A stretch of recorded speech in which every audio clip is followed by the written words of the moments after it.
हाँ जी, तो CA inter वाले मेरे प्यारे प्यारे बच्चों के लिए हमारा जो टारगेट था कि हम इस बार टेक्स्ट में 60 प्लस लेके रहेंगे, उसकी बुलेट रिवीजन सीरीज में ये नेक्स्ट चैप्टर है आपका, जो कि पेमेंट ऑफ टैक्स है। मुझे ऐसा लगता है, ध्यान से देखिएगा, मैं स्टार लगा रहा हूँ इस पे कि इस बार पेपर में आएगा, ये मेरी गट फीलिंग है। इस वीडियो के अंदर हम इसमें सभी क्वेश्चन जो आईसीआई के हैं वो कर रहे होंगे। अभी तक हमने, जो बच्चे पहली बार इस वीडियो को देख रहे हैं, अभी तक हमने जीएसटी के अंदर बहुत सारी बुलेट रिवीजन ये हमारे चैनल के ऊपर डाली हुई है, केडीसी एजुकेशनल इंस्टीट्यूट। अगर अभी तक आपने नहीं देखा तो उसे देख लीजिएगा। एक प्लेलिस्ट का ऑप्शन आपको दिख रहा होगा, तो प्लेलिस्ट के ऑप्शन में आप जाएंगे तो आपको बहुत सारी चीजें यहाँ पर मिलेंगी। जीएसटी के अमेंडमेंट चैप्टर, जिसके अंदर आपका प्लेस ऑफ सप्लाई और अकाउंट्स एंड रिकॉर्ड्स और टीडीएस एंड टीसीएस आपको मिल जाएगा। ये बुलेट रिवीजन सीरीज है, इसमें बहुत सारी चीजें डली हुई हैं। और एक सुपर 40 की भी सीरीज आपको मिल जाएगी, जो मैंने इनकम टैक्स और जीएसटी दोनों के लिए लगाई हुई है। आई होप इन सभी वीडियोस का आप जो है हेल्प, आनंद, लुत्फ उठा रहे हैं। और एक मेरे मन में डाउट है, मैं आपसे पूछूं कि मैं वो करूं या ना करूं। एक चैप्टर है चार्ज, जिसका रिवर्स चार्ज का तो मैंने डाल दिया है, ज्यादातर बच्चों को उसी में डाउट होता है, इसलिए रिवर्स चार्ज का मैंने उसकी वीडियो डाल दी है। मेरे पास चार्ज चैप्टर के अंदर एक टॉपिक है कॉम्पोजिशन स्कीम, बार बार वो एग्जाम में पूछा जाता है। मेरे पास जो उसकी वीडियो है वो थोड़ी सी लेंदी है, मतलब 1 घंटे 20-25 मिनट के आसपास होगी, लेकिन उस वीडियो के अंदर मैंने इतने सारे क्वेश्चन कराए हुए हैं। मई 18 के पेपर से लेके ओल्ड सिलेबस, न्यू सिलेबस, पूरी कंपाइल्ड पीडीएफ बना के इतने सारे क्वेश्चन कराए, इसलिए वो वीडियो थोड़ी लंबी है। अगर आप बोलोगे कि नहीं सर हमें करना है बुलेट रिवीजन का पार्ट, तो मैं नहीं बोलूंगा उसको, क्योंकि वीडियो थोड़ी लेंदी और मैं चाहता हूं जैसे रिवर्स चार्ज, आरसीएम भी देखोगे आप तो थोड़ी सी बड़ी वीडियो दिखेगी आपको। तो अगर बुलेट रिवीजन का पार्ट आप बोलोगे कि सर नहीं फिर भी डाल दीजिए, हमारे पास है समय, अभी 3 दिन की छुट्टी थी, 1 ही दिन गया है, अगर आप बोलोगे तो मैं वो चार्ज का कॉम्पोजिशन स्कीम भी डाल दूंगा। लेकिन अगर आप कमेंट करेंगे तो ड्यूरेशन थोड़ी सी ज्यादा रहेगी, इसलिए मैंने आपसे पूछा है कि अगर आप बोलोगे, कमेंट बॉक्स में बताओगे तो मैं डाल दूंगा। इनकम टैक्स वाले बच्चों के लिए आप ध्यान रखिएगा, मैंने आपके कमेंट्स पढ़े हैं, टोटल इनकम आ रही है आपके लिए, बहुत जल्द आएगी। आप पहले बाकी सारे चैप्टर्स रिवाइज कर लेना, उसके अंदर अमेंडमेंट भी है। एक एक क्वेश्चन कराऊंगा टोटल इनकम का, और जो आपका पहला वाला क्वेश्चन होता है 14 नंबर का या 15, जितने भी मार्क्स का आएगा वो कंफर्म उसके अंदर से कवर होगा। पीजीबीपी बाकी सभी चैप्टर्स को उसके अंदर मर्ज करके मैं कराऊंगा। एक एक वर्किंग नोट वगैरह के क्वेश्चन जो है क्लास के अंदर सॉल्व कराऊंगा। लेटेस्ट वीडियो मतलब आज ही रिकॉर्ड करूंगा मैं उसको, तो वो भी वीडियो चाहिए तो वीडियो को लाइक वगैरह कर दीजिएगा। अगर अभी तक सब्सक्राइब नहीं किया तो सब्सक्राइब कर लीजिएगा। इस चैप्टर को आगे शुरू करते हैं, चलिए।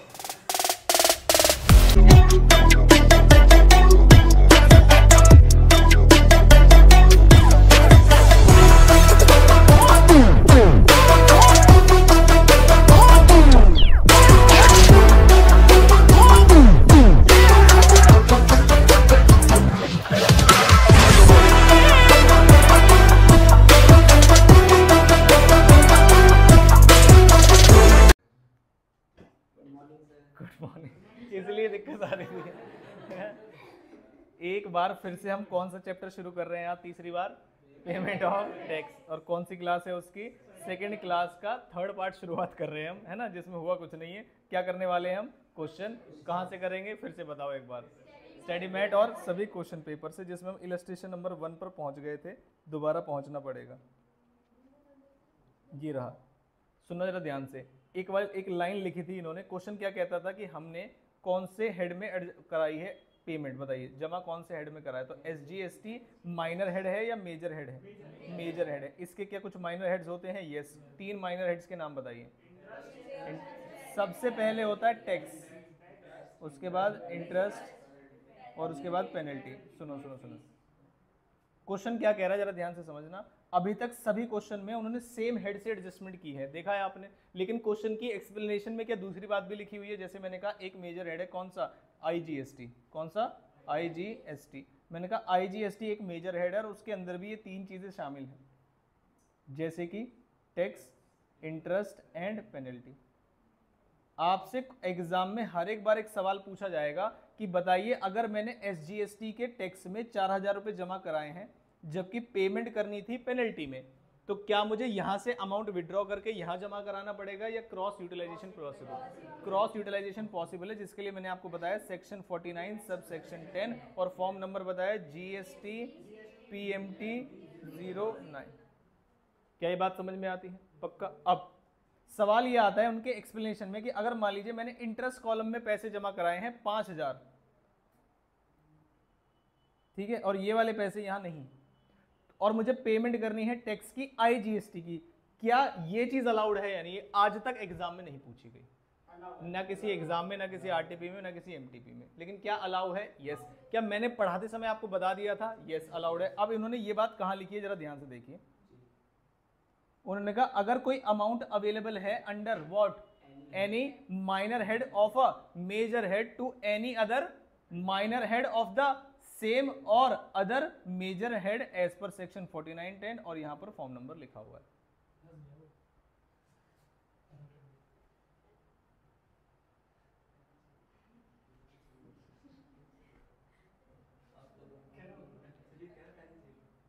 क्या चीज? कोई ऐसा बच्चा है जो घर से भूखा आया है? लस्सी पी के आए थे, सर मेरे फोन में अनलिमिटेड नेट है, उससे यूज कर सकते हो। नेट है? बहुत है। वो बच्चे नहीं आए। कौन? आस्था? हाँ, बंगाली है? नहीं, बंगाली? अरे भाई क्या कह रहा है? आप बंगाली हो? सच में? क्या नहीं करते?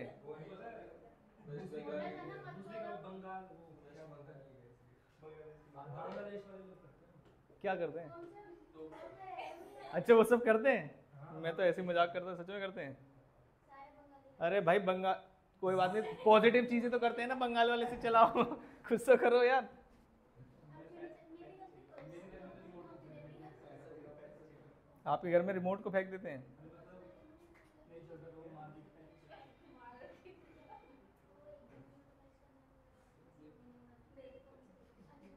एक सेकेंड, अब वो कनेक्ट हो गया, दिख ही नहीं रहा। एक बार फोन करके उनसे पूछ लो, बोलो आ जाओगे तभी शुरू कर लेंगे, है ना? ये हरकतें तो ना करें।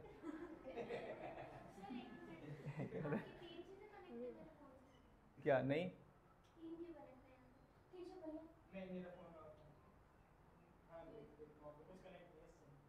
चल क्यों नहीं रहा ये?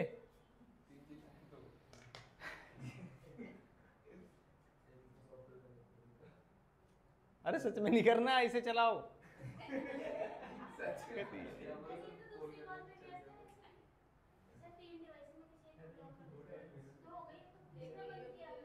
है ना, किसी में कनेक्ट था ना?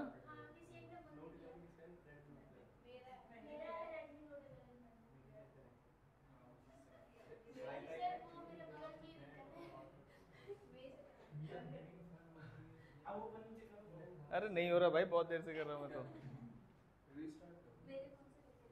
आपके फोन से पहले कनेक्ट था, करो।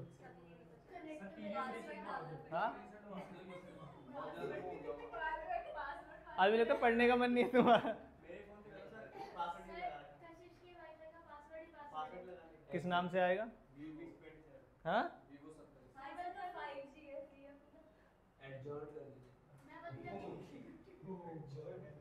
मीटिंग वाला चैप्टर पढ़ लिया था क्या?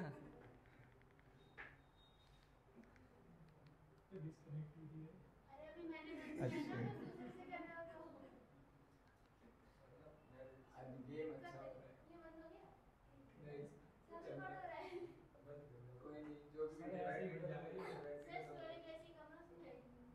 कब है? नहीं नहीं हाँ वो देखो अपना दुख बता रहे तुरंत ही, बहुत दिन से बेचारे ऑनलाइन लेक्चर देख रहे हैं।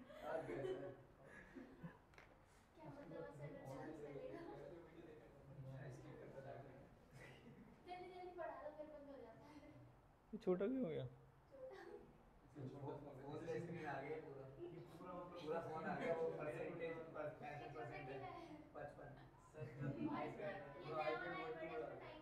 ये भी चला गया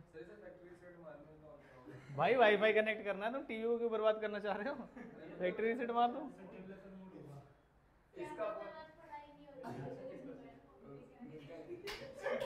क्या चीज? भाई फोटो भेज देना, फोटो भेज देना। चलो चलते रहा। बंगाली हो तुम? हैं?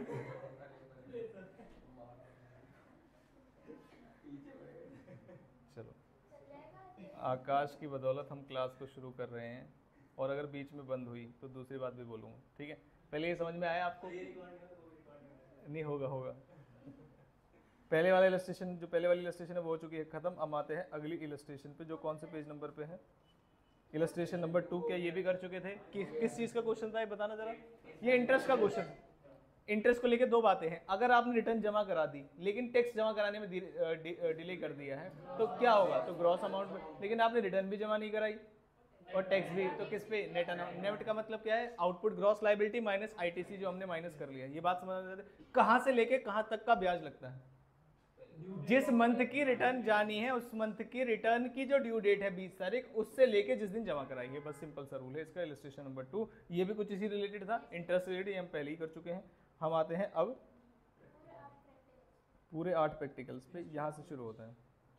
पहला वाला सवाल देखिए, how many types of electronic ledger या फिर register are being maintained on GST common portal? आप बताएंगे कौन सा वाला? तीनों के नाम बताएंगे बस। इलेक्ट्रॉनिक कैश, इलेक्ट्रॉनिक क्रेडिट और इलेक्ट्रॉनिक लायबिलिटी रजिस्टर, वो दोनों क्या है? लेजर, और ये क्या है? रजिस्टर।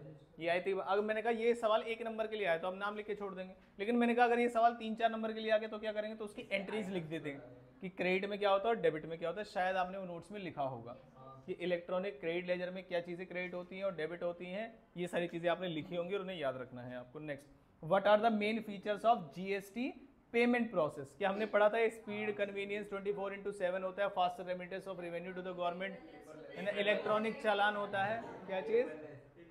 पेपरलेस, याद है ना? स्पीडलेस, स्पीडलेस, स्पीडी, स्पीडी, ठीक। आप समझ रहे ध्यान से। क्वेश्चन नंबर 3 पढ़िए, उसका मतलब बताइए जल्दी से।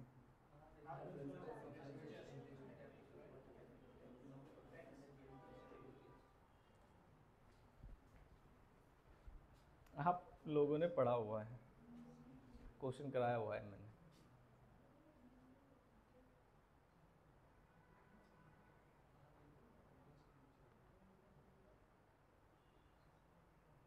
देखो, अचानक से देखना दोबारा याद आएगा, हालांकि आया भी नहीं, ये भी नहीं पता। सप्लायर नंबर 1 है, ऐसे ही सप्लायर नंबर 2 है, ऐसे ही सप्लायर नंबर 3 है, ऐसे ही सप्लायर नंबर 4 है। मैंने आपको एक चेन के बारे में बताया था, याद है आपको? सभी सप्लायर रजिस्टर्ड हैं, तो ऐसा माना जाएगा कि एक व्यक्ति जीएसटी को पे कर रहा है और आईटीसी को आगे कैरी फॉरवर्ड कर रहा है, ऐसा माना जाएगा। फिर यहाँ से ये व्यक्ति आईटीसी को पे करेगा और ये कैरी फॉरवर्ड करेगा, फिर यहाँ से ये व्यक्ति आईटीसी को पेमेंट करेगा और कैरी फॉरवर्ड करेगा।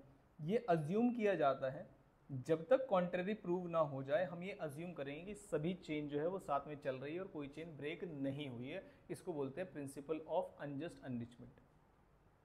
किसी और के फायदे पे किसी और का नुकसान नहीं होना चाहिए। तो उन्होंने कहा जब तक ये प्रूव ना हो जाए कि कहीं ना कहीं चेन ब्रेक हुई है, ये माना जाएगा कि सभी इनपुट टैक्स क्रेडिट के प्रोविजंस फॉलो हो रहे हैं और जो इंसिडेंस है उसे पास ऑन किया जा रहा है। बस ये वाला पॉइंट है किसके अंदर? प्रिंसिपल। अब इसका एक बार आंसर पढ़ लेते हैं हम, दोनों का ही आंसर पढ़ लेते हैं। देखिए, इलेक्ट्रॉनिक कैश, इलेक्ट्रॉनिक क्रेडिट और इलेक्ट्रॉनिक लायबिलिटी। इधर आ जाते हैं, ये फास्टर रेमिटेंस वाला पॉइंट है। Electronically generated facilitation, convenience, remittance of data. क्या ये जब एज इट इज लिखा हुआ है, कोई एक्सप्लेनेशन है क्या किसी की? देखिए जरा ध्यान से, किसी की भी एक्सप्लेनेशन नहीं है, सीधा सीधा क्वेश्चन पूछा जाए। नेक्स्ट एक क्वेश्चन पढ़ा था हमने, कौन से वाला? Every person who has paid the tax on goods और सर्विसेज और both under this act shell unless the contrary is proved by him. इसका मतलब क्या है? जब तक उल्टा प्रूफ ना हो सके, जो हम बात बता रहे हैं वही मानी जाएगी। जैसे कि be deemed to have passed on the full incidence of such tax to the recipient of such goods और सर्विसेज, और जो भी उसने पे किया उसने पास ऑन कर दिया है, बस बात खत्म। समझ में आती है बात? ये question number 3। Next, state the name of output tax under GST where any of the input tax credit under GST can be utilised.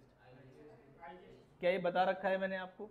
IGST का आउटपुट टैक्स पे करने के लिए आप कौन कौन से इनपुट टैक्स इस्तेमाल कर सकते हैं? सबसे पहले बताइए। सबसे पहले तो आईजीएसटी ही इस्तेमाल कर सकते हैं। फिर एक रूल बताया था मैंने आपको कि आप सीजीएसटी को पूरा यूटिलाइज कर लीजिए एसजीएसटी पे जाने से पहले, और जब सीजीएसटी पूरा यूटिलाइज हो जाए तो एसजीएसटी या फिर यूटीजीएसटी, जो भी केस हो। क्या ये बात समझ में आती है? इजी क्वेश्चन, ठीक। मिस्टर ए ने डिपॉजिट किए हैं कितने? 30,000 under minor head of interest column for the major head of कितने रुपए हैं 30,000. At the time of filing GST or 3B of a particular tax period, he noticed that there is no sufficient amount under minor head tax. यानी किस में जमा कराया था interest में और किस में नहीं है टैक्स में towards the payment of 30,000. When approached with the consultant, Mr. A was guided to deposit the tax amount under the proper head of account. मतलब जिसमें जमा कराना है टैक्स में पेमेंट करनी है तो टैक्स में पहले अमाउंट डिपॉजिट कराओ and claim a refund for remittance of amount deposited under interest. क्या जो भी उसका कंसल्टेंट है वो सही सलाह दे रहा है या गलत सलाह दे रहा है? गलत सलाह दे रहा है उसको. Examine the relevant provision towards the payment of tax and compliance with the law. आप बताएंगे सर, सेक्शन बताएंगे सबसे पहले कौन सा सेक्शन है? 49 subsection 10 cross utilisation among intra head, major head, minor head allow करता है. उसके बाद फिर एक फॉर्म नंबर है GST PMT 09. अगर आप भूल जाएं फॉर्म नंबर तो प्रेस्क्राइब्ड फॉर्म लिख सकते हैं कि आपको एक क्रॉस यूटिलाइजेशन अलाउड है प्रेस्क्राइब्ड फॉर्म के अंदर. क्या ये बात समझ में आती? ठीक. अब इसका आंसर लिखना कैसे है पहले वो देख लेते हैं कि आंसर लिखते कैसे हैं. देखिए क्या लिखा हुआ है आंसर में. प्रोविजन ऑफ सेक्शन 49 सबसेक्शन 10 इस एक्ट का परमिट करता है एक रजिस्टर्ड पर्सन को for transferring the amount deposited under any of the minor head. आई कौन सा माइनर हेड हो सकता है उसके एग्जाम्पल दिए उन्होंने. अंडर द हेड कौन से हेड के? सभी हेड के अंदर. Under make the beg taxes और देयर अपॉन किसी भी टैक्स को पे करने के लिए. Accordingly mister A need not to deposit the amount under the head tax and claim a refund for the remittance of the amount deposit. मतलब जो consultant ने बोला था ए को करने की जरूरत नहीं है. बिसाइड दैट वो क्या कर सकता है? रादर यूजिंग द फॉर्म कौन सा GST PMT 09 such amount can be transferred. किस बेसिस पे?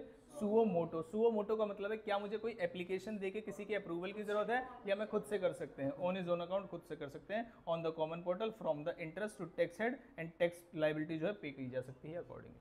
आंसर फ्रेमिंग समझ में आ गई आपको? बहुत ज्यादा अलग चीजें हैं क्या? नहीं, लेकिन फ्रेमिंग के ही मार्क्स होते हैं.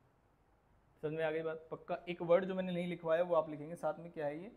सुओ मोटो बेसिस पे होता है जो भी होता है. तो तीन चीजें हमें स्ट्रॉन्ग पता चल गई. सेक्शन 49 सबसेक्शन 10 GST PMT 09 और अपने आप मतलब सुओ मोटो बेसिस पे. बस ये तीन कीवर्ड्स अगर आप लिखेंगे तो शायद आपके मार्क्स डिडक्ट नहीं किए जाएंगे. आगे बात समझ में? ठीक. 6 Messrs ABC and company have defaulted in filing the return under section 39 of CGST Act GST 3B for the month of March. क्या इंपॉर्टेंट है हमारे लिए? For the month of March का मतलब कब तक चली जानी चाहिए थी? 20 अप्रैल तक. Within the specified due date. ये सही है. मैं क्या आपसे पहले बोलता रहता था कि वो जो within specified due date IE करके लिखते हैं वो नहीं देना चाहिए बच्चे को. आगे reason for such delay is attributable to the delay in closure of books of March. Delay का कारण देखिए आप. हाँ जी, बुक्स अभी पता है आपको ऑफिस में क्लोजिंग चल रही है. सबको पता है ये चीज़. अभी ऑफिस वालों की क्लोजिंग चल रही है, फिर ऑडिट वालों की ऑडिट चलेगी. ऑफिस वाले अगर आप जानते हो जिनको जो ऑडिट में काम नहीं करते, किस में काम करते हैं? ऑफिस में. उनसे पूछना जरा अभी क्या एक्स्ट्रा टाइम काम कर रहे हैं या नहीं कर रहे हैं. ऐसा भी हो रहा है कि वो 11-11 बजे तक घर आ रहे हैं और संडे के दिन भी दोबारा जा रहे हैं. क्या ये बात समझ में आती है? तो अभी क्या चल रही है? क्लोजिंग चल रही है. क्या चल रही है अभी? क्लोजिंग. उन्होंने कहा ये तो हर एक बिजनेस के साथ होता है इसलिए हमने डिले किया है. हालांकि इसका इस क्वेश्चन से कोई लेना देना नहीं. हो सकता है आपको जुमला दिया जाए कि वो कह रहा है क्लोजिंग चल रही है इसलिए हम भर नहीं पाए. भाई साहब ड्यू डेट बना रखी है इसलिए क्लोजिंग का मतलब एक काम और ऐड कर लेना उसमें. ये बिल्कुल ऐसे जैसे मान लीजिए किसी से आप पैसे मांगने गए, उन्होंने कहा आप जैसे इंटरेस्ट वाले लोग आते हैं ना, ब्याज वाले, मेरा पैसा दे दो 5,000 रुपये. उसने कहा भाई साहब 50,000 का नुकसान हो गया मुझे. कह रहा 55,000 का मान लो, मेरे भी दे दो.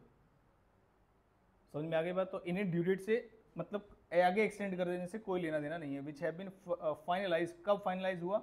मई में.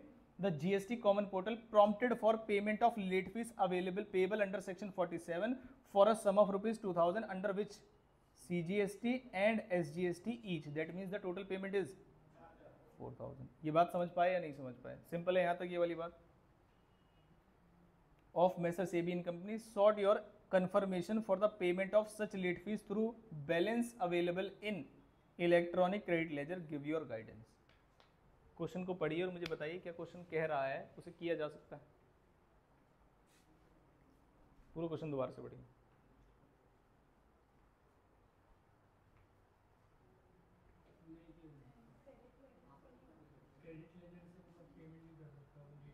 सभी इस क्वेश्चन को समझ पा रहे हैं? पहले इलेक्ट्रॉनिक क्रेडिट लेजर का इस्तेमाल आप आउटपुट टैक्स में कर सकते हैं। क्या tax, penalty, late fees, tax को हटा दें अगर, पेनल्टी और लेट फीस, क्या ये आपके आउटपुट टैक्स है? नहीं। दो चीज़ों में इस्तेमाल नहीं कर सकते, बताओ कौन कौन सी? एक तो जो आउटपुट टैक्स नहीं है आपका, जैसे पेनल्टी, लेट फीस, इंटरेस्ट, ये सब चीज़ें, और दूसरा tax payable under reverse charge. याद है क्या आपको ये चीज़, रिवर्स चार्ज वाली चीज़ भी? तो कभी आपसे एक्सेप्शन पूछ ली जाए कि इलेक्ट्रॉनिक क्रेडिट लेजर को कहाँ इस्तेमाल नहीं कर सकते, तो दो चीज़ें हैं, जो माइनर हेड है टैक्स के अलावा, यानी कि टैक्स पेनल्टी, लेट फीस, और दूसरा tax payable under reverse charge. Recipient जो है उसको इस्तेमाल नहीं कर सकते, ठीक है, क्योंकि वो उसका आउटपुट टैक्स नहीं है। तो क्या हम इसका आंसर एक बार देख लें? क्वेश्चन नंबर 6 आंसर फ्रेमिंग पता है कैसे करते हैं? ये बताते हैं कि देखो इलेक्ट्रॉनिक कैश लेजर का इस्तेमाल कहाँ कहाँ किया जा सकता है और इलेक्ट्रॉनिक क्रेडिट लेजर का इस्तेमाल कहाँ कहाँ किया जा सकता है। कैश लेजर का इस्तेमाल कहीं भी किया जा सकता है, मतलब आउटपुट टैक्स पे करने के लिए भी, टैक्स पेनल्टी, लेट फीस के लिए भी, और रिवर्स चार्ज वाले में भी। लेकिन जो इलेक्ट्रॉनिक क्रेडिट लेजर है उसका इस्तेमाल सिर्फ आउटपुट टैक्स में किया जा सकता है। दोनों को जब आप कंबाइंड रीडिंग लगाएंगे तो हमें ये बताना पड़ेगा कि आपके जो इलेक्ट्रॉनिक क्रेडिट लेजर में बैलेंस अवेलेबल है उससे आप ये पेमेंट नहीं कर पाएंगे, आपको इलेक्ट्रॉनिक कैश लेजर में अमाउंट डिपॉजिट करके तब पेमेंट करनी पड़ेगी। तो ये एक सुंदर आंसर फ्रेमिंग होगी। क्या ये बात समझ में आ गई? अगर कोई बच्चा कहते हैं नहीं इलेक्ट्रॉनिक क्रेडिट लेजर से अलाउड नहीं है, लिख दे 2 लाइन में, क्या आपको लगता है उसे पूरे मार्क्स मिलने चाहिए? नहीं मिलने चाहिए। आती है बात समझ में? अब आंसर फ्रेमिंग देख लीजिए एक बार। Section 49 subsection 3 provides that amount available in the electronic cash ledger. तो पहले किसकी बात बता रहे हैं? कैश। अब कैश लेजर का जो इस्तेमाल है वो ज्यादा चीजों में किया जा सकता है, कम चीजों में? ज्यादा। Using any payment, any payment किसके टुवर्ड्स, चाहे वो इंटरेस्ट, चाहे वो टैक्स, इंटरेस्ट, पेनल्टी, फीस और any other amount payable in the provision of any act और rules made therein in the prescribed manner. और मैं यहाँ पे लिखवाना चाहता हूँ आपको additional, even in case of tax payable under reverse charge, वहां पर भी इस्तेमाल करेंगे उसको। आप ज़्यादा भी लिख सकते हैं। क्या ये बात समझ में आती है? आगे फर्दर हमें पता चलता है कि जो इलेक्ट्रॉनिक क्रेडिट लेजर है उसे आप इस्तेमाल कर सकते हैं एनी पेमेंट टुवर्ड्स, देखो कीवर्ड क्या है, output tax, under this act और under IGST act in the prescribed manner. जो जैसा सीजीएसटी एक्ट बना है वैसा ही कौन सा है, आईजीएसटी है, उसमें कोई परेशानी वाली बात नहीं। Accordingly as per the combined reading of the above provision. Combined reading का मतलब एक को पढ़ के दूसरा पढ़ना है या दोनों को साथ में पढ़ना है? दोनों को साथ में जब आप पढ़ेंगे तो आपको पता चलेगा कि late fees shall be paid only through electronic cash ledger and not possible through electronic credit ledger, because late fees is not an output tax, आपकी आउटपुट टैक्स नहीं है। दस कंटेंशन ऑफ अकाउंटेंट किसका, Messrs ABC and company का, is not correct and above amount shown on the common portal has to be deposited in electronic cash ledger and appropriate minor head through any of the specified mode. जो हमने online payment की बात की, किसी भी तरीके से आप जमा करा सकते हैं, जैसे डेबिट कार्ड, क्रेडिट कार्ड वगैरह, किसी भी तरीके, एनईएफटी, आरटीजीएस। समझ में आता है आपको क्या बताया जा रहा है? वो समझ में आया? तो एक पूरी कंप्लीट आंसर फ्रेमिंग है। बच्चे बस कंक्लूजन लिख के आ जाते हैं 3 से 4 मार्क्स का, इसलिए मार्क्स काटते हैं और काटने भी चाहिए। समझ में आया आपको? ठीक है। कितने क्वेश्चन और रह गए हमारे? सिर्फ 2। साहिल एक सप्लायर है किसका, टैक्सेबल गुड्स का, कहां पर, कर्नाटका में। He got registered under GST in the month of September and wishes to pay his IGST liability for the month. कोई परेशानी इसमें नहीं। Since he is making GST payment for the first time, he is of the view that he needs to mandatorily have an online banking facility to make the payment of GST. Offline payment is not permitted under GST. You are required to appraise Sahil regarding various modes of deposit in the electronic cash ledger. Further advise him regarding following issues. पहले आप बताइए कि आप deposit के बहुत सारे तरीके बता सकते हैं, डेबिट, वो सारे इलेक्ट्रॉनिक मीन्स जो हमने पढ़े थे, क्या उसमें ओवर द काउंटर भी था? यस।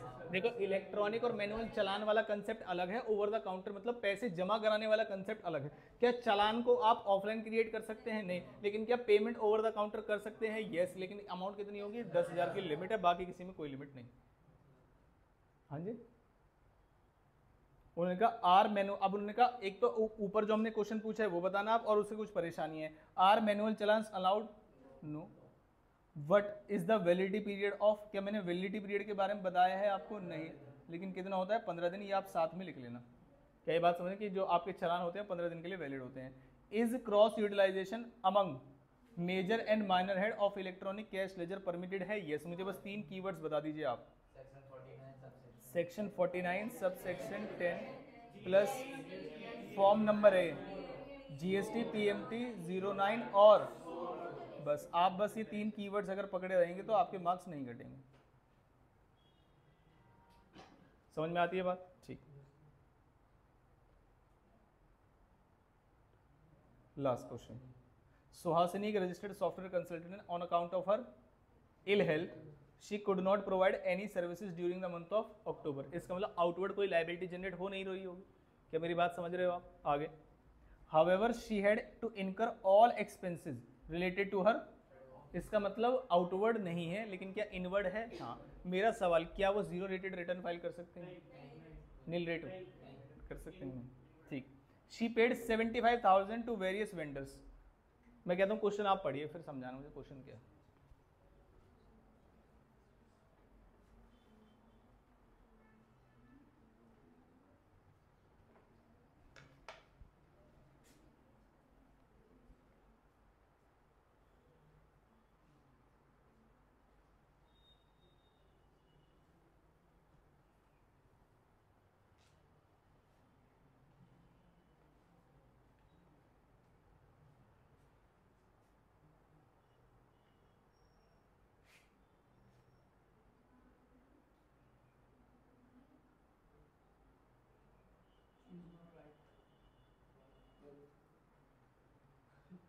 क्या सुहासिनी जो सोच रही हैं वो सही सोच रही हैं गलत सोच रही हैं? क्या सोच रही है पहले तो मुझे ये बताओ।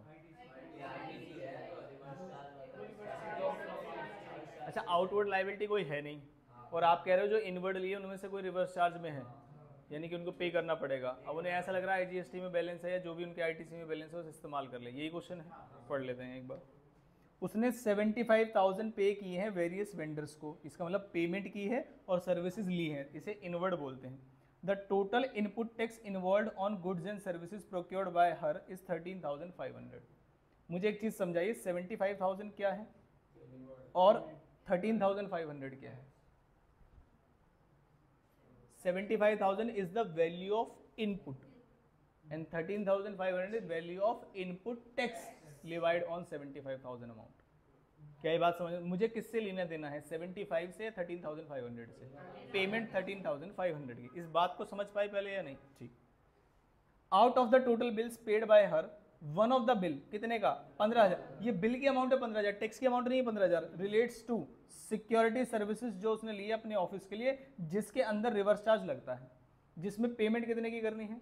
27। अब मेरे लिए 15,000 और 75,000 अमाउंट काम की है या 13,500 और 27? इस बात को समझने की गलती की वजह से कई सारे बच्चों ने एग्जाम में क्वेश्चन गलत किए हुए हैं और टेस्ट में भी, कि अमाउंट किस किस चीज की दी हुई है। वो 75,000 पे लगने वाला टैक्स है 13,500 और ये 15,000 पे लगने वाला टैक्स है 27,000।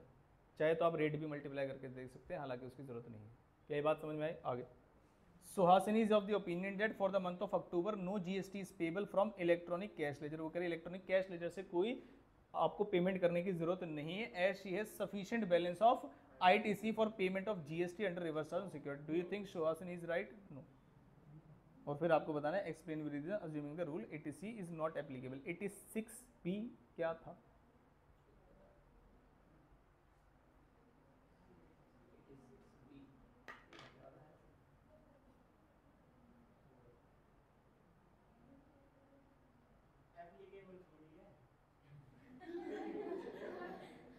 तो क्या एप्लीकेबल नहीं है ये भी तो पता होना चाहिए।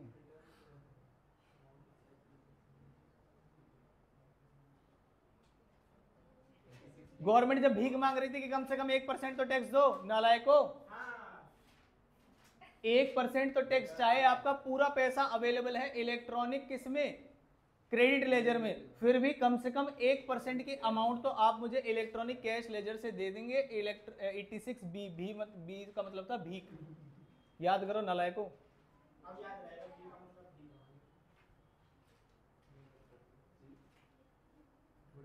समझ में आई ये वाली बात? ठीक। अब सुनो, अब यहां पर इस लाइन का क्या मतलब है? यहां पर इस लाइन का मतलब ये है कि इलेक्ट्रॉनिक कैश लेजर से जो पेमेंट जा रही है उसकी जो अजम्पशन है कि सारा अमाउंट इलेक्ट्रॉनिक कैश लेजर से चला जाएगा, उसको 86B के रेफरेंस में मत आंसर कर देना कि उनका कुछ 1% अमाउंट तो इलेक्ट्रॉनिक कैश लेजर से जाएगा। उनका वो वाला प्रोविजन छोड़ देना। हम आपसे सिर्फ रिवर्स चार्ज के बेस पे आंसर पूछ रहे हैं। क्या जो मैंने बात कही वो समझ में आई? क्योंकि ये भी तो आंसर हो सकता है कि आप 100% जो आपका इनपुट टैक्स रेट है उसे इस्तेमाल नहीं कर सकते, 1% आपको इलेक्ट्रॉनिक कैश लेजर से देना ही पड़ता है, ऐसा रूल है हमारे यहाँ पर। यस। अब Suhasini is of the opinion कि उसको इलेक्ट्रॉनिक कैश लेजर से कोई पेमेंट नहीं करनी है। तो दो पॉइंट ऑफ व्यू हो सकते हैं इसके आंसर से, एक तो 1% वाला और रिवर्स चार्ज वाला। हमसे कौन सा वाला पूछना चाहते हो? Reverse charge. इसलिए 86B एप्लीकेबल नहीं है। क्यों? ये समझ में आना चाहिए। और ये बढ़िया क्वेश्चन। कुछ भी नहीं करना पड़ेगा 86B, क्योंकि एप्लीकेबल नहीं है, लेकिन आपको पता होना चाहिए कि एप्लीकेबल क्यों नहीं है, क्यों लिखा गया है। आगे बात समझ में। The amount available in electronic what credit ledger ITC may be used for making any payment towards what, ये कीवर्ड है इसका कि आप आउटपुट टैक्स के लिए कर सकते हैं। Output tax in relation to a taxable person means tax chargeable on taxable supply of goods और सर्विसेज और बोथ मेड बाय हिम और बाय हिज एजेंट, बट उसके अंदर स्पेसिफिकली एक्सक्लूड किया जाता है वो टैक्स जो कि पे किया जा रहा है किस पे, रिवर्स चार्ज। ये आउटपुट टैक्स की मीनिंग है। समझ में आया? तो आप इसे लिख के आएंगे और अच्छे से आंसर को फ्रेम करेंगे इसके आगे। Therefore, ITC cannot be used for the payment of tax under reverse charge. The same is always required to be paid through electronic cash ledger and not electronic credit ledger. Thus, Suhasini is wrong and she will not to pay क्या 2700 किससे, electronic cash laser से जरूरत पड़ेगी। 86B का कोई reference दिया है नहीं, और आपको सोचना भी नहीं। ये सभी प्रकार के क्वेश्चन थे आपके किसके, स्टडी मैट के।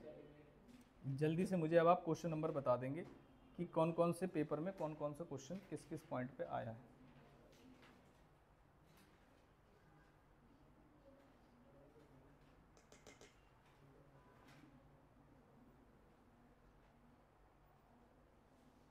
एक तो हमने किया था दिसंबर वाला, शायद दिसंबर 21 वाला, उसके अलावा वाले बताइए कहीं से भी, स्टार्टिंग से बताना, स्टार्टिंग से नवंबर 18 से बताइए। नवंबर, हाँ जी, 11th के ए का सेकंड। इलेक्ट्रॉनिक कैश लेजर के अंदर बैलेंस है हमारा कितना, 5000। अंडर कौन सा हेड, मेजर हेड, क्या नाम है उसका, IGST। कैसे डिस्चार्ज किया जा सकता है, लाइबिलिटी ऑफ हेड कौन सा, CGST। देखो दो हेड की बात हो गई तो क्या किया जा सकता है, यस, वही 3 word keyword 49 subsection 10 GST PMT 09 और सुओ मोटो बेसिस पे। ठीक, सुओ मोटो का मतलब क्या है, यहाँ पर अपने आप से कर सकते हैं, किसी की एप्लीकेशन वगैरह की जरूरत नहीं है। उसके बाद नेक्स्ट मई 19 में 7 का B, 777 का B। ये दक्षा क्या पढ़े थे हमने, कहाँ पर थे, स्टडी मेट में। कहाँ कैश डिपॉजिट किया, 10,000 का, कौन से हेड में, मेजर हेड, क्या नाम था, SGST। और लाइबिलिटी कहाँ पर थी उनकी, इंटरेस्ट में। क्या कर सकते हैं, ये सेम आंसर। आगे नवंबर 19 8 के C का second. State the items which are to be debited to electronic liability register. तो सीधा सीधा जो आपने कॉपी में लिखा होगा उसमें डेबिट वाले आइटम्स लिख देने हैं आपको। आगे चलिए, नवंबर 20 8 का B, 8 का B। Explain the order of discharge of tax और other dues as per the provision of section 49(8). बताइए। 3 ऑर्डर थे उसके। पहला ऑर्डर था current tax liability, current no previous, उसके बाद करंट, और उसके बाद सेक्शन 73 और 74 वाले। याद है आपको ऑर्डर ऑफ डिस्चार्ज, कॉपी में लिखा है आपने, दिखाओ जरा कहाँ लिखा है।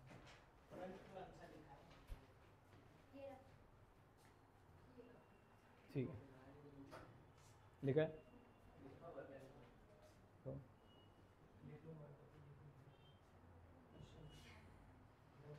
आपने लिखा है, आप दिखाओ कहाँ लिखा है, आप दिखाओ।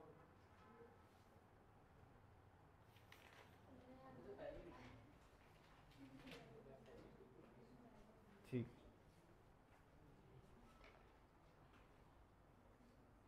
नवंबर 20 के बाद मई 22 में आ गए हम। 8 का B। मिस्टर B एक रजिस्टर्ड सप्लायर है, कहाँ पर, इधर इधर इधर इधर। अच्छा लिख रहे हो आप, वो बच्चे बता देंगे, लिख लेना क्वेश्चन पेपर, है ना। अभी वाला लिख लो, मई 22, क्वेश्चन नंबर 8 का B लिख लिया। ठीक, मिस्टर B रजिस्टर्ड सप्लायर है, कहाँ का, is doing the trading of taxable goods. उससे आपने अप्रोच किया है, understanding the manner of utilization of ITC। सबसे सुंदर क्वेश्चन लगता है मुझे, और आपको इसका सजेस्टेड आंसर भी देखना चाहिए। क्या कहता है, देखो, manner of utilization of ITC की पहले आप इस्तेमाल करना क्या, IGST। अगर आप पे करना चाहते हैं तो सबसे पहले इस्तेमाल करना क्या, IGST जितना हो सके। फिर उसके बाद CGST इस्तेमाल करना जितना हो सके। अगर नीड पड़े तो आप इस्तेमाल करना SGST। जब तक आपके पास CGST का बैलेंस अवेलेबल है आप SGST इस्तेमाल नहीं करेंगे। आ गई बात समझ में। दूसरा, अब आप क्या पे करना चाहते हैं, CGST। तो CGST के लिए सबसे पहले क्या इस्तेमाल करेंगे, CGST इस्तेमाल करेंगे। अगर CGST ख़त्म हो जाए तो IGST इस्तेमाल करेंगे और वहाँ रुक जाएंगे, बताएंगे नहीं कि SGST इस्तेमाल नहीं किया जाएगा, वो लास्ट में बताएंगे, ठीक है। उसके बाद अब आपको क्या पे करना है, SGST। उसके लिए क्या करेंगे, SGST पहले इस्तेमाल होगा, फिर IGST इस्तेमाल होगा, अगर बैलेंस अवेलेबल होगा फिर आप अलग से बताएंगे कि आपके पास जो इनपुट टैक्स क्रेडिट अवेलेबल है ऑफ CGST और SGST, चाहे किसी का भी अवेलेबल है, can not be utilized for outward liability of CGST और SGST, किसी का भी। क्या बात समझ, लेकिन आप इसका सजेस्टेड आंसर भेजना। क्या लिख दिया मैंने, ठीक है। आप इसका सजेस्टेड आंसर जरूर देखेंगे। कोई एक बच्चा इसका सजेस्टेड आंसर ऊपर लिख के कि ये मई 22 का सजेस्टेड आंसर है। कौन सा क्वेश्चन था ये, 8 का भी, उसकी फ़ोटो भेज देना ग्रुप में, या खुद ढूंढ लोगे तो बहुत ही अच्छी बात है, ठीक है। हम चलते हैं आगे, मई 22 हो गया, एक सेकेंड। अगर ये लेटेस्ट पेपर में नहीं आया होगा, कौन से पेपर में, लेटेस्ट पेपर में, तो चांसेस क्या रहेंगे बताओ। आ भी सकता है, नहीं भी आ सकता है, दोनों। बहुत बढ़िया। नवंबर 22 बताओ, 7th का बी। हमने जब कुछ क्वेश्चन पेपर एनालाइज कर रहे होंगे तो हमने बोल दिया था उस समय पर कि ये पेमेंट ऑफ टैक्स का क्वेश्चन है, बाद में देखेंगे, तो आज वो समय आ गया है। नाम क्या है, प्रनेश। क्या किया है उसने, डिपॉजिट, कितने रुपए, 5000। कौन से हेड में, फीस कॉलम। फीस कौन सा कॉलम है, माइनर और मेजर, माइनर। किसका, सेस का। सेस कौन सा कॉलम है, मेजर है।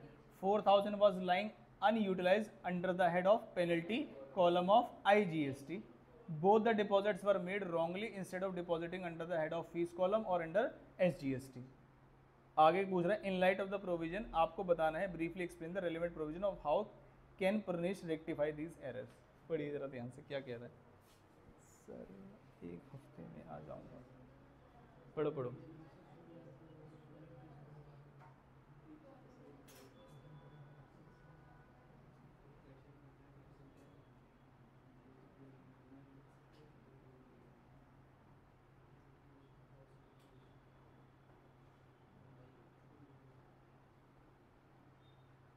क्वेश्चन समझ में आया आपको, समझाना जरा क्वेश्चन क्या है।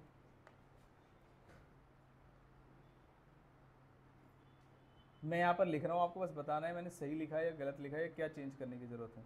सबसे पहले मैंने लिखा सेस। क्या लिखा मैंने, सेस। उसके बाद कौन से उसमें जमा कराए थे उसने, IGST। कहाँ जमा कराए थे, IGST।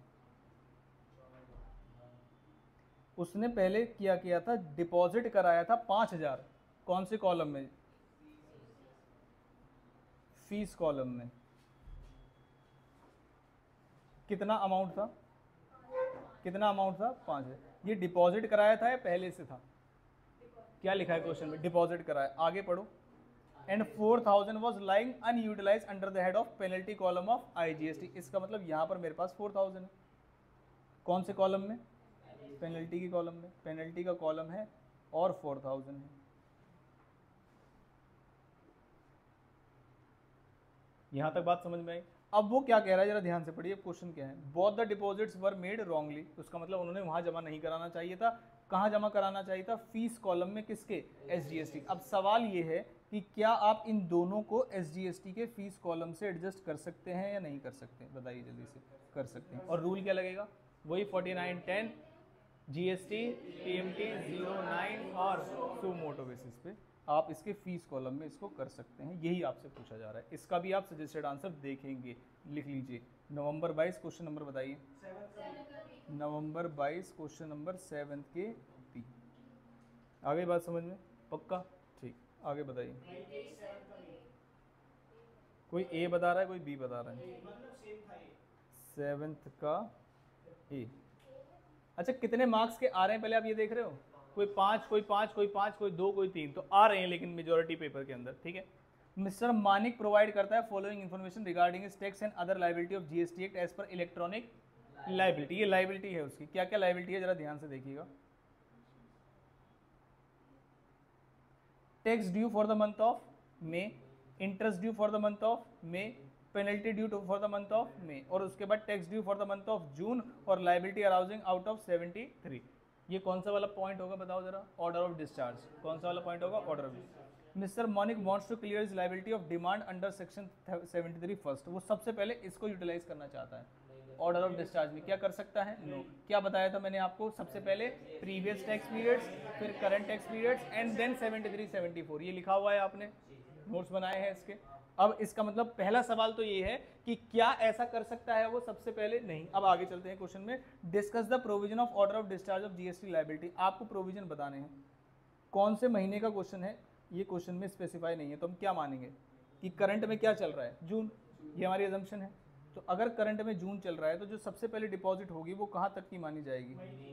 मई महीने का टैक्स, इंटरेस्ट और पेनल्टी। उसके बाद जो आप पेमेंट करोगे वो किसके लिए मानी जाएगी? This is the second. और लास्ट वाला कौन सा होगा? थर्ड। ये ऑर्डर होगा हमारा। जो प्रीवियस मंथ का सिर्फ टैक्स का मतलब नहीं होता, प्रीवियस मंथ के टैक्स एंड अदर ड्यूज सभी चीजें मिला के हैं। तो जो भी आप पेमेंट करोगे पहले इससे डिस्चार्ज की जाएगी, फिर करंट वाली और फिर लायबिलिटी अराइजिंग अंडर सेक्शन 73। समझ में आया ये वाला क्वेश्चन? इसका भी सजेस्टेड आंसर देखिएगा आप। जहां जहां मैंने लिखा है जिसका सजेस्टेड आंसर देखना है वो जरूर देखिएगा। मई 2023 सजेस्टेड आंसर देखेंगे। और क्वेश्चन नंबर कौन सा है? 7th का 8। यहाँ तक बात समझ में आती है? ठीक। मई 23 हो गया। उसके बाद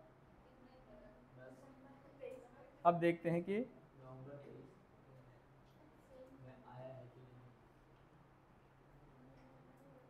आप बताइए, टेक्स्ट क्वेश्चन पेपर में आया था? गए ही नहीं है। आपको एक शो आता है खतरों के खिलाड़ी, उसमें एनरोल कराना चाहिए।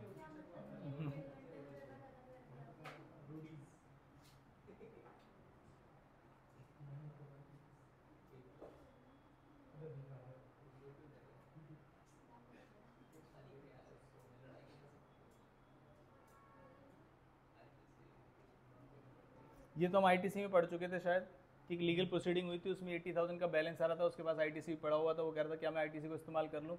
जो लीगल प्रोसीडिंग घसीट के मुझसे टैक्स पे कराया जा रहा है, क्या उसमें आईटीसी इस्तेमाल होता है? नहीं, वो अलग क्वेश्चन था। हालांकि 88C उसने पूछ लिया यहाँ पर। कौन सा था? जो रिटर्न करिए, रिटर्न में जो टैक्स लिखा है वो ठीक ठीक ठीक ठीक। खुशी की बात ये है आपके नहीं, इन जनरल हैप्पीनेस की बात ये है कि नवंबर 2023 में इसका क्वेश्चन नहीं आया। तो ये एमसीक्यू वगैरह में आया होगा, पहली चीज़ तो। और दूसरी चीज़, हर अटेम्प्ट में आता है, ऐसा कोई अटेम्प्ट नहीं जिसमें पेमेंट ऑफ टैक्स का क्वेश्चन ना पूछा जाए।